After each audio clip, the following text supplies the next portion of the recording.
네, 국민의당 토요일에 첫 보고를 받았고 당내 확인을 거쳐서 이제 어제 오후에 박주선 비상대책위원장이 직접 대국민 사과를 한 거죠. 네, 그렇습니다. 말씀하신 대로 어제 박주선 비상대책위원장 국회 정론관에 와서 기자회견을 열었습니다. 이번 사건과 관련해 대국민 사과를 했는데요. 대선 당시 국민의당은 문재인 대통령의 아들인 이 문준용 씨의 취업 특혜 의혹을 여러 차례 제기했습니다. 이 가운데에는 육성 증언을 통한 의혹 제기도 있었는데요. 예. 하지만 박 위원장 이 내용이 모두 조작된 것으로 밝혀졌다고 고백했습니다. 검찰 조사가 시작되면서 진상 파악에 나섰고 대화 내용이 증언이 아닌 연기였던 것으로 나타났다는 겁니다. 박 위원장은 이유를 불문하고 사실관계에 따라 국민 혼동을 주는 것에 공당으로서의 조처를 한 게 맞다고 봤다며 사과 이유를 밝혔습니다. 박 위원장의 말 직접 들어보시죠. 정말로 죄송합니다. 아울러 이 부분에 대해서 당사자인 문재인 대통령과 아들 문재용 씨에게 진심으로 사과를 드립니다. 네. 지금 육성 증언이 조작이 됐다는 건데 이때가 대선 나흘 전입니다. 시계를 좀 거꾸로 돌려서 당시 상황으로 좀 돌아가 볼까요?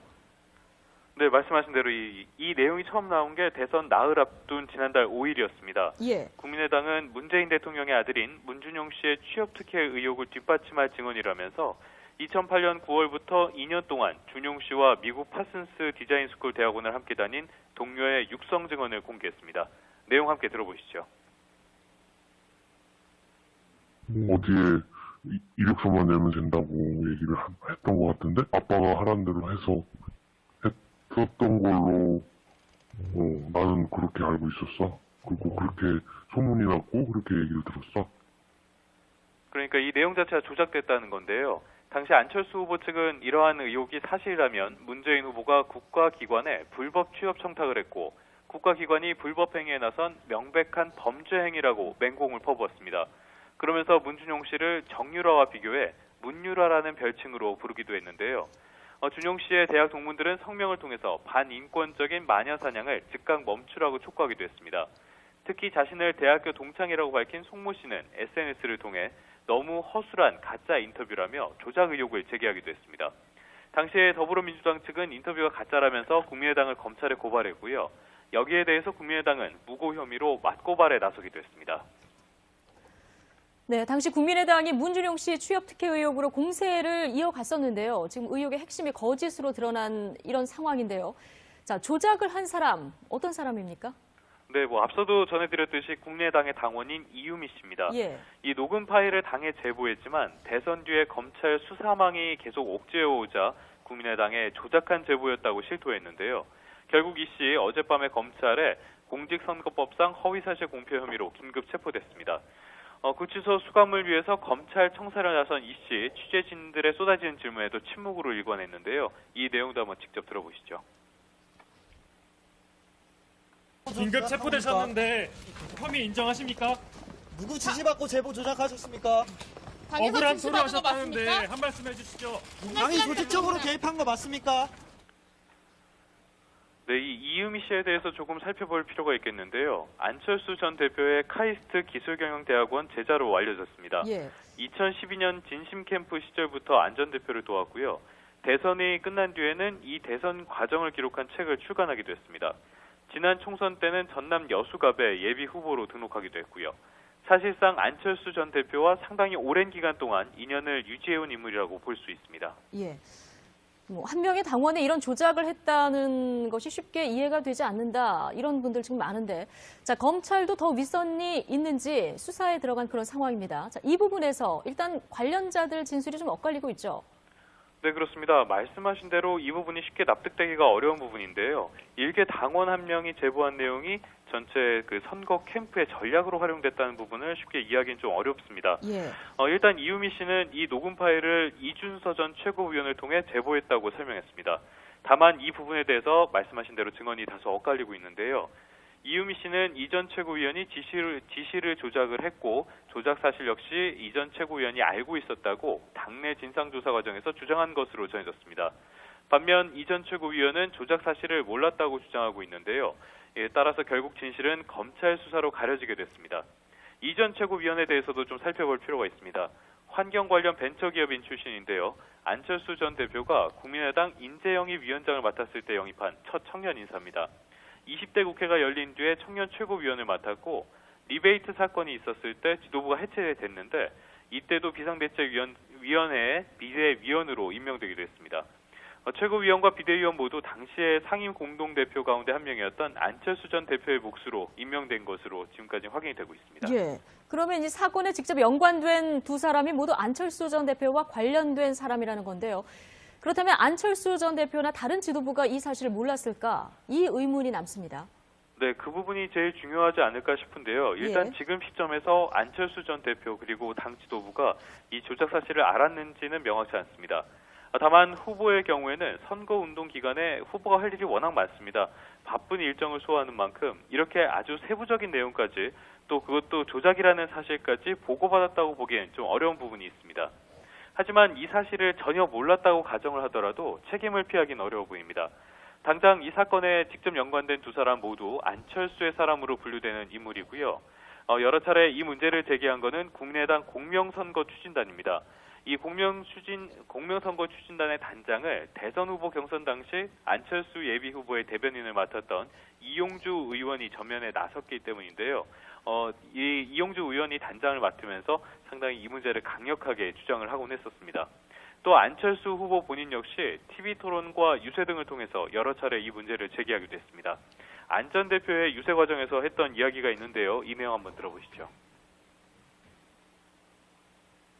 저는 반드시 청년들 꿈 빼앗는 3대 비리 뿌리 뽑겠습니다. 이 3대 비리, 안 전 대표가 말한 3대 비리 가운데 하나가 취업 비리입니다. 이 조작된 내용을 직접적으로 언급한 적은 없지만 문준용 씨의 취업 특혜 의혹을 비판한 것으로 좀 풀이할 수 있는 대목입니다. 지금 안철수 전 대표 사실상 다음 대선 출마를 선언한 상태입니다. 하지만은 이런 부분들이 문제가 되면은 다음 대권 도전에도 상당 부분의 타격은 불가피해 보입니다. 예. 국민의당 역시 충격을 피할 수 없을 것 같은데 앞으로 국민의당 입지 기자들 어떻게 전망하고 있습니까? 네, 국민의당 이미 지난해 치명적인 상처를 받은 적이 있습니다. 그렇죠. 박선숙, 김수민 의원이 연루된 이른바 총선 홍보비 리베이트 사건 때문인데요. 당시에 안철수, 천정배 두 공동대표가 정치는 책임을 지는 것이라면서 대표직에서 물러나기도 하는 등 내부 혼란이 상당 기간 동안 이어졌습니다. 전당대회 이후에야 이 혼란이 좀 가라앉는 모습을 보였는데요. 이 사건은 1심과 2심에서 모두 무죄 판결을 받았습니다. 예. 이에 따라서 최근 들어서 상처를 좀 씻는 듯한 모습을 보였는데요. 이번에는 제보 조작이라는 대형 스캔들이 터져 나왔습니다. 당은 다시 한번 혼돈에 빠져들 수밖에 없을 것으로 보이는 상황입니다. 아직까지 공개적으로 자신의 의견을 내놓는 의원은 없지만 곤혹스럽게 됐다는 분위기는 계속 감지되고 있습니다. 특히 대선 패배 뒤 오는 8월에 전당대회를 앞두고 있다는 점이 더욱 쓰라린 부분인데요. 전당대회를 통해서 패배의 충격을 수습하고 내년 지방선거를 향해 다시 한번 당력을 모을 시점에 터진 일이기 때문입니다. 여기에 안철수 전 대표 같은 잠재적인 대통령 후보는 물론이고요. 당시 대선을 이끌었던 박지원 전 대표 같이 지도부에 역시 타격을 피할 수 없는 상황입니다. 이 국민의당은 중량감 있는 인물이 다소 부족하다는 평가를 받는데요. 따라서 이런 인물들이 타격을 받은 것은 국민의당 입장에서는 저는 GH입니다. 요즘 우리 일야당 식구들 고생이 많습니다. 아, 잘 안 돼. 안 돌아가, 몇 개월 전부터. 왜요? 그 몇 개월 전에 무슨 일 있었어요? 아이고. 그 내가 없어서 그런가? 내가 없어 그런 것 같은데? 에이, 그래. 잊으셨어요. 그 어려울 때 천막 쳐서 구해놓은 사람이 나예요. 그러시죠? 그렇죠. 그럼 이 지경으로 가장 어렵게 만들어 놓은 사람은? 나. 재밌다. 그쵸? 짜릿한 어떤 자기 고백. 야. 내가 개그를 아니까. 나는? 아유, 그런 걸 또 뭘 물어보셔. 어렵게 만들어 놓으신 거 다 아는데. 인정? 당연히 인정. 하긴. 우리가 당만 어렵게 만들어 놓은 게 아니야. 아유, 그럼요. 나라 곳간부터 시작해서 국토, 환경. 나라 전체를 그러니까. 스케일이 있지, 우리. 예. 남다르지, 아주. 남다른 스케일로 그 9년인데. 예, 그래서 어쨌든 그 뒷감당 때문에 우리 당 식구들이 지금 어렵다고 하는 것 같습니다만, 예, 그렇게 징징댄다고 뭐가 달라지겠습니까? 극복해야지. 그렇죠. 그 예전엔 그야말로 이 천막이라도 쳐가면서 했었지 않습니까? 그러니까 그런 결기가 있어야 돼. 계련한 의지, 예. 독한 마음 그런 것도 없이 그냥 무슨 지도부 선출에 국민들이 뭐 관심들이 없대느니 뭐 인기가 떨어지고 안 되니. 그래서 국민들이 관심을 주면은 문자질을 하지 말라 또. 어쩌라는 거야. 어? 매일 우는 소리만 해서 뭐가 되겠나. 제가 그런 생각합니다. 이참에 한 번 더 치라 그럴까, 천막을. 쳤다면 도치면 안 맥히지. 그럼 이번엔 비닐을 쳐. 비닐 당사. 예, 좋잖아요. 어떤, 뭐랄까, 이렇게 결기가 보이고. 지금 분위기는 비닐 갖고도 안 돼. 더 들어가야 돼. 더 통렬한 자기 반성과 세신. 그럼, 거적대기 당사. 거적대기 좋다. 그 의사당역 그 3번 출구, 4번 출구에 그 50명씩 나눠서 앉아가지고. 깡통 하나씩 들고. 그렇지. 저 좀 해주세요. 다시는 안 그럴게요. 나라를 깡통으로 만들어서 죄송했어요. 그런 식으로. 그러니까 그 정도 퍼포먼스는 있어야지. 그런 다음에 우리 당 식구들이 이 적폐청산에 먼저 앞장서. 야, 적폐청산에 앞장서면 바로 올라가 인기. 확실하죠. 그건 확실하지. 예. 이 확실한 길은 있는데 그 길을 못 가서 문제지. 그러니까 그게 문제지. 여기 와서 턱 걸리네. 안타깝네. 뭐 팔자예요. 그 자기 팔자는 다 자기가 만드는 건데 뭐 알아서 만들겠죠. 알아서 만들라 하고 우리는 만들라 한데 만두나 먹을까? 안 살았다. 들어갑시다. 문 열어요. 문 열어야지. 그런 말은 이제 그만두. 아이고.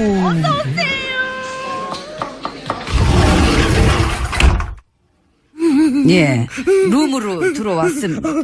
아유, 뒤에 지금 너무 웃겨가지고 한참 웃었잖아. 지금 룸으로 들어왔어요. 그런 말을 그만두. 야, 좀 대단합니다. 룸으로 들어왔습니다. 알겠습니다. 그 밖에서 나눈 얘기를 계속 그렇게. 그 며칠 전에 한국 사회 여론연구소 한번 조사한 걸 보니까 그런 게 있더라고. 2주 전 건데 정당별 지지율에 따른 과잉 의석수 현황이다. 한마디로 이제 민심을 반영한 거지.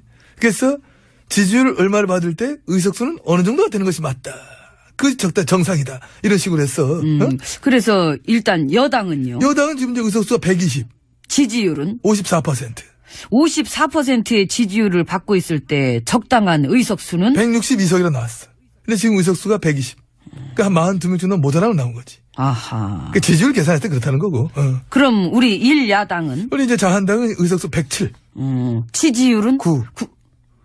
그 지지율 9일 때 적당한 의석수는? 계산 다 나오죠. 39, 27, 27이지. 27이 적당한 의석수인데 지금 현재 의석수가 107이니까 많이 남네. 남지. 남는 영상 하고 있잖아 우리가.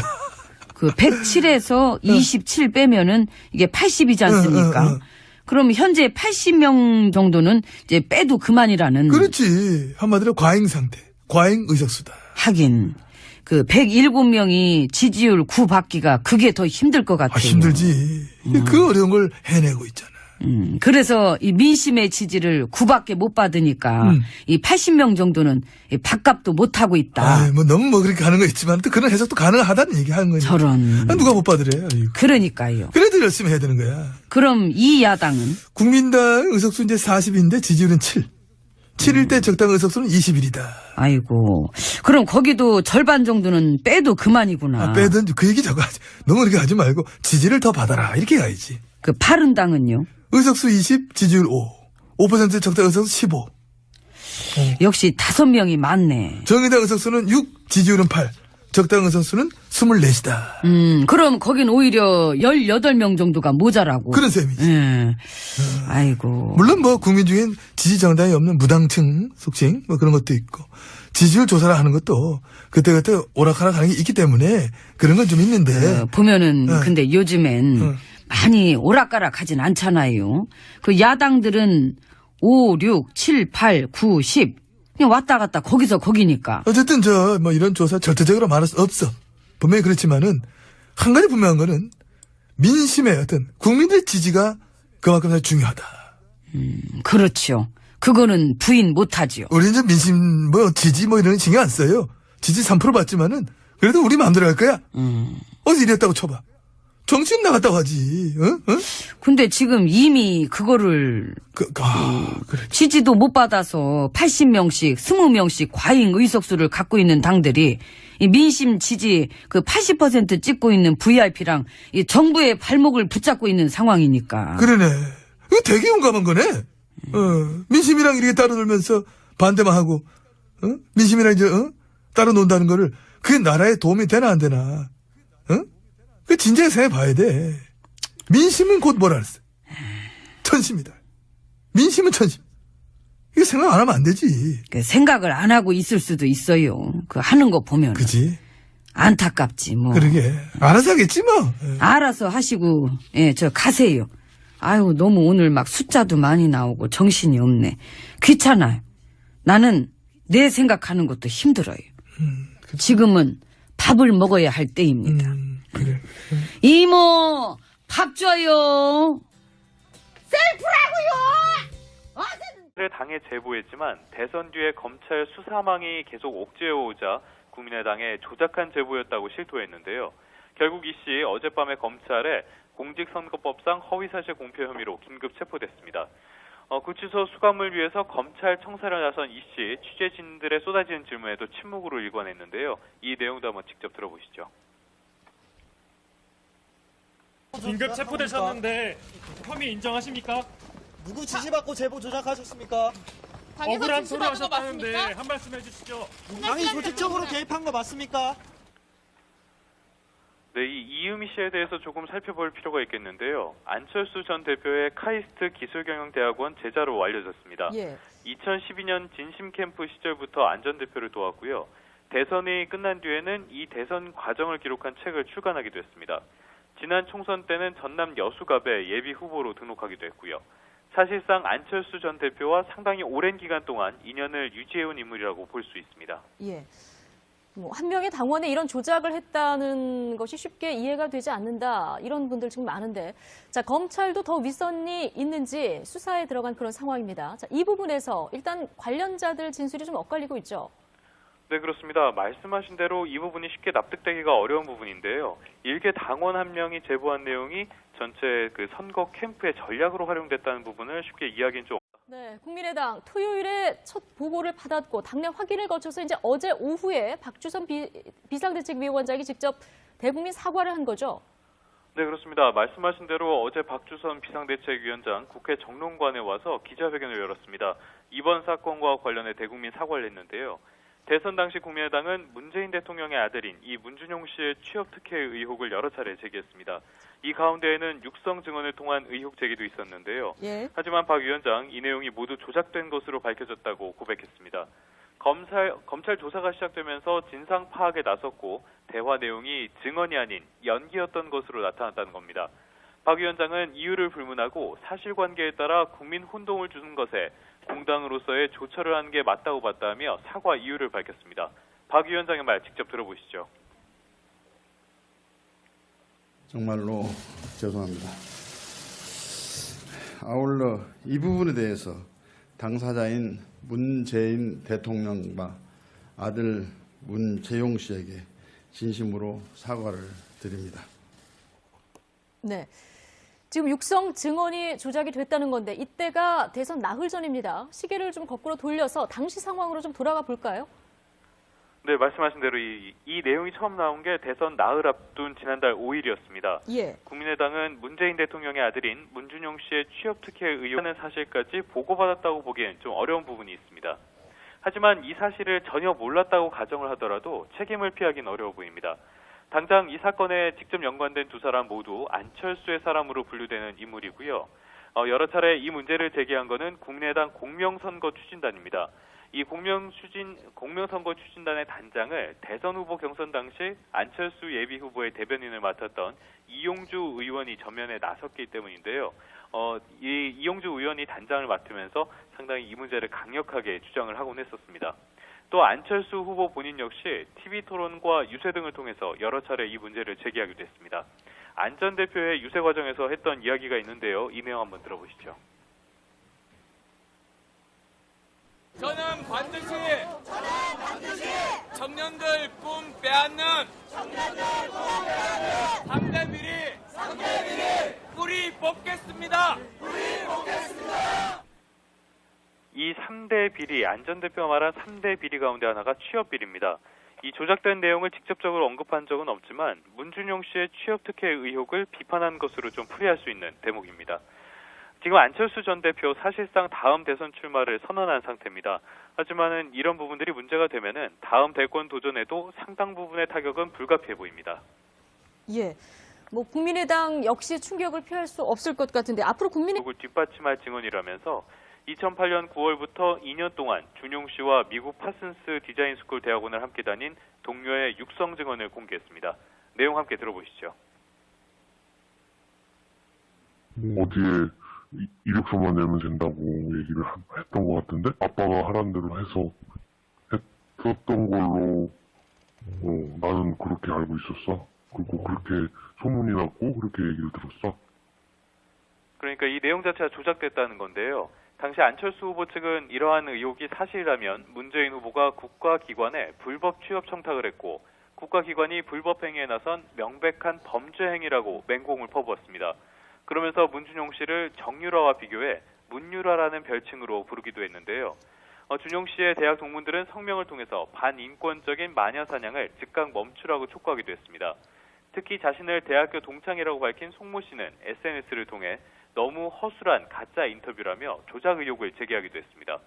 당시에 더불어민주당 측은 인터뷰가 가짜라면서 국민의당을 검찰에 고발했고요. 여기에 대해서 국민의당은 무고 혐의로 맞고발에 나서기도 했습니다. 네, 당시 국민의당이 문준용 씨 취업 특혜 의혹으로 공세를 이어갔었는데요. 지금 의혹의 핵심이 거짓으로 드러난 이런 상황인데요. 자, 조작을 한 사람, 어떤 사람입니까? 네, 앞서도 전해드렸듯이 국민의당의 당원인 이유미 씨입니다. 예. 이 녹음 파일 어렵습니다. 예. 일단 이유미 씨는 이 녹음 파일을 이준서 전 최고위원을 통해 제보했다고 설명했습니다. 다만 이 부분에 대해서 말씀하신 대로 증언이 다소 엇갈리고 있는데요. 이유미 씨는 이 전 최고위원이 지시를 조작을 했고 조작 사실 역시 이 전 최고위원이 알고 있었다고 당내 진상조사 과정에서 주장한 것으로 전해졌습니다. 반면 이 전 최고위원은 조작 사실을 몰랐다고 주장하고 있는데요. 따라서 결국 진실은 검찰 수사로 가려지게 됐습니다. 이 전 최고위원에 대해서도 좀 살펴볼 필요가 있습니다. 환경 관련 벤처기업인 출신인데요. 안철수 전 대표가 국민의당 인재영입 위원장을 맡았을 때 영입한 첫 청년 인사입니다. 20대 국회가 열린 뒤에 청년 최고위원을 맡았고 리베이트 사건이 있었을 때 지도부가 해체됐는데 이때도 비상대책위원회의 비대위원으로 임명되기도 했습니다. 최고위원과 비대위원 모두 당시에 상임 공동대표 가운데 한 명이었던 안철수 전 대표의 몫으로 임명된 것으로 지금까지 확인이 되고 있습니다. 예. 그러면 이 사건에 직접 연관된 두 사람이 모두 안철수 전 대표와 관련된 사람이라는 건데요. 그렇다면 안철수 전 대표나 다른 지도부가 이 사실을 몰랐을까? 이 의문이 남습니다.